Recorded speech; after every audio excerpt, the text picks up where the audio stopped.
Hi, I had a science research paper and my topic was epigenetics. So today I'm going to be talking about what that means and its past, present, future, and impact.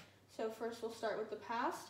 The term epigenetics was first coined by the British embryologist Conrad Waddington in the 1950s. He used it to describe how genes react to their products.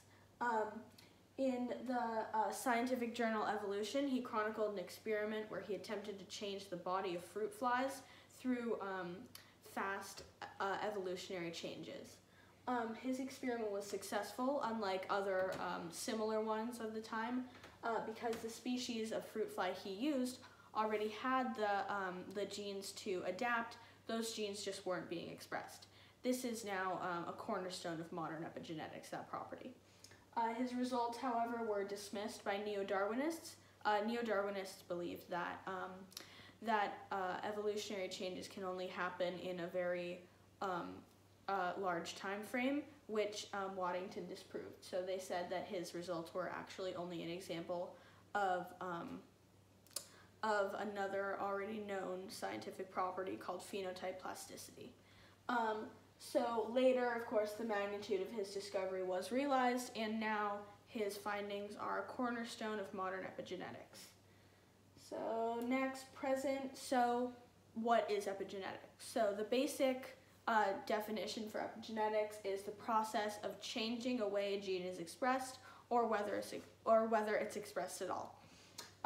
Gene expression is basically just translating a gene into a trait. As you can see with this handy-dandy chart right here, it goes from DNA to RNA to amino acids, and then it's folded into a protein, which is a trait.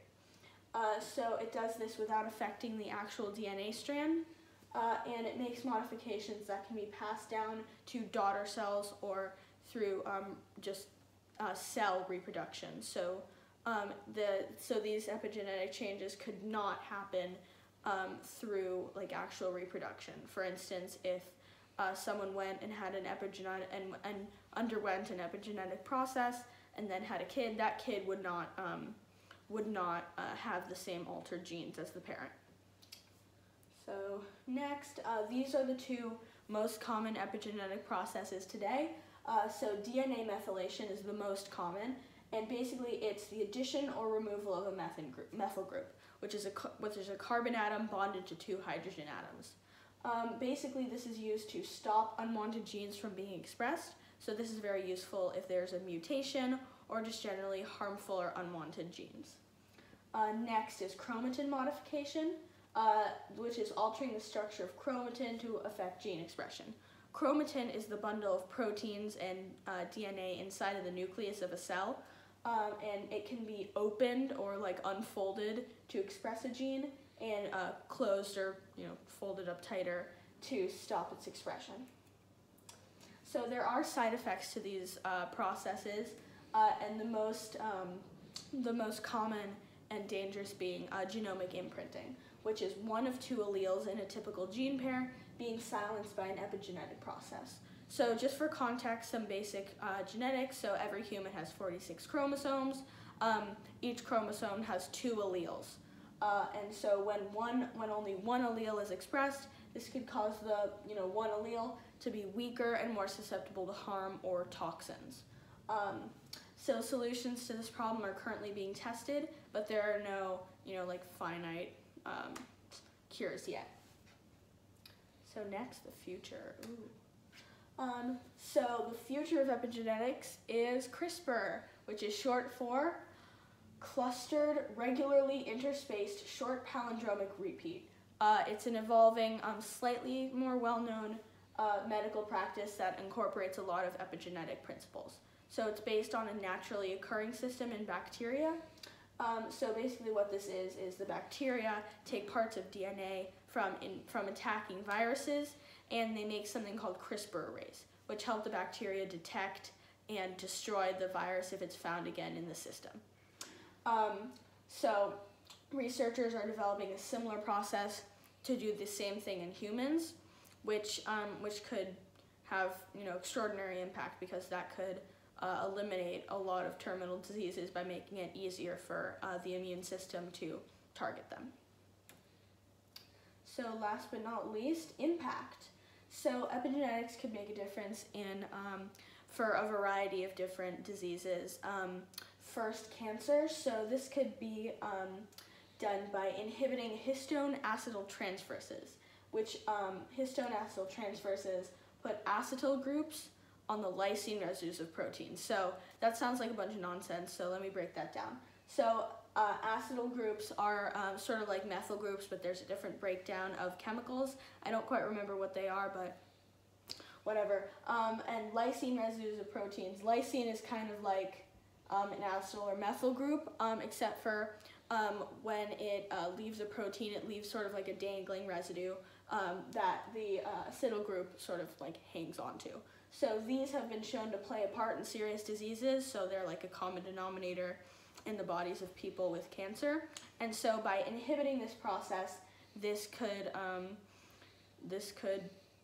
solve cancer, which is incredible to think about because according to the National Cancer Organization, worldwide cancer deaths are projected to increase in the period of time between 2012 to 2030 from 8 million to 13 million deaths, which is a really sobering statistic. So through processes like these, that could be changed. Whoop. Come on, Dad. So next, lung disease. Surprisingly, lung disease is actually the third most common cause of death in the United States.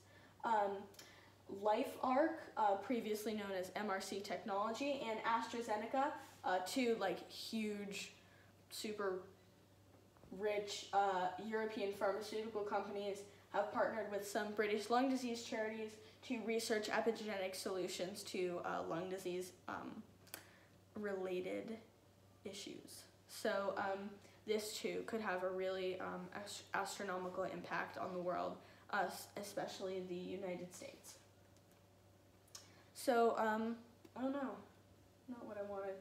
So next, dementia and learning and memory issues. So there are procedures in development that could, re-express a silenced gene relating to memory. So in people with Alzheimer's, which is a degenerative. Step a little bit that way. I think okay, and then try not to step in front of the computer because that's affecting the light. Okay, go ahead. So just stay standing where you are. Come on, man, you just ruined it. People are gonna have to watch that. All right. I want them to see.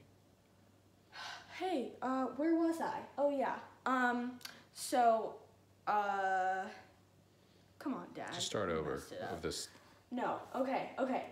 So, this process of re-expressing silenced genes relating to memory and learning could be a treatment to those affected by Alzheimer's and other types of dementia. I know a lot of families suffer from family members afflicted with these diseases, and it could have a really significant impact on millions of families around the world. So last but not least, the moral dilemma.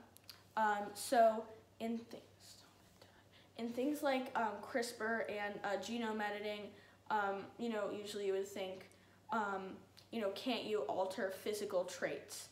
And the answer is yes. So that sort of brings up a moral dilemma with people, trying to edit themselves physically to make them perfect, or even doing that with their child. It's been theorized that if a couple had a baby, they could, make a list of traits they want for their kid, and the doctor could express some genes and stop expressing others, and suddenly, like two people with brown eyes have like a green-eyed baby. So this sounds kind of dystopian, and it is. But, hopefully people will be responsible with epigenetics, and even if they aren't, the potential positive impact of epigenetics is just so much more than the potential negative impact. This could be the key to solving all genetic disease, which is, crazy to think about. Cancer, lung disease, dementia are all things that kill millions of people and tear apart millions of families, and through epigenetics that could be changed. So, you know, just something to think about. That's it. Thank you. Bye. Why are you still filming? Oh, there we go.